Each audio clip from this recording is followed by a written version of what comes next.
À l'entrée des sanctuaires de Lourdes, une exposition de photos interpelle les pèlerins. Les inondations de juin 2013 qui avaient ravagé le site ne sont plus qu'un souvenir.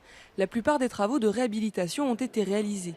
Très rapidement, on avait rouvert le sanctuaire, nettoyé, réparé la voirie qui a été très fortement endommagée, réparé des berges qui s'étaient effondrées, et puis des aménagements liturgiques de lieux de culte tels que la basilique souterraine, l'église Sainte-Bernadette, ont été refaits pour pouvoir fonctionner cette saison.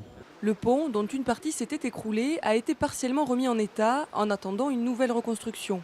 Ces dégâts ont coûté 10 millions d'euros, mais les responsables des sanctuaires comptent investir 5 millions supplémentaires grâce à l'indemnisation des assurances et un envoi massif de dons de plus de 9 millions d'euros. Aux abords de la rivière, la plupart des hôtels ont eux aussi été remis à neuf. Au Bon Pasteur, Benoît Castero est encore dans les travaux. L'eau est arrivée à ce niveau, voilà, par ici, au niveau de ce qui reste encore comme morceau de réception. Donc voilà, vous avez déjà une petite idée de l'ampleur des dégâts.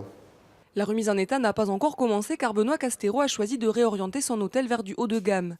La zone a été classée en catastrophe naturelle, tout comme les 17 établissements endommagés. Face au Bon Pasteur, cet hôtel flambant neuf s'est même doté d'un mur de protection équipé de verre indestructible pour être plus prévoyant. Aujourd'hui, professionnels du tourisme et acteurs publics se concertent pour proposer des solutions. Personne ne veut revivre un tel épisode. On a tiré le leçon de l'expérience puisqu'on s'est aperçu qu'on avait des endroits qui étaient assez exposés au risque d'inondation, notamment des locaux techniques ou parfois des équipements. Donc lorsqu'on a reconstruit, on n'a pas reconstruit ou on n'a pas réparé à l'identique, mais on a soit, quand c'était possible, déplacer ces lieux plus sensibles, plus exposés au risque pour les protéger davantage, soit on les a confinés dans des locaux parfaitement étanches de manière à ce qu'ils ne subissent pas une nouvelle fois l'envahissement par l'eau en cas d'une nouvelle crue.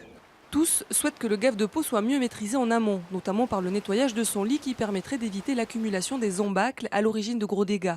L'année dernière, selon l'INSEE, le tourisme a chuté de 11% à Lourdes. Aux inondations s'ajoute le climat économique morose qui plane sur toute l'Europe. La clientèle italienne, par exemple, se fait de plus en plus rare.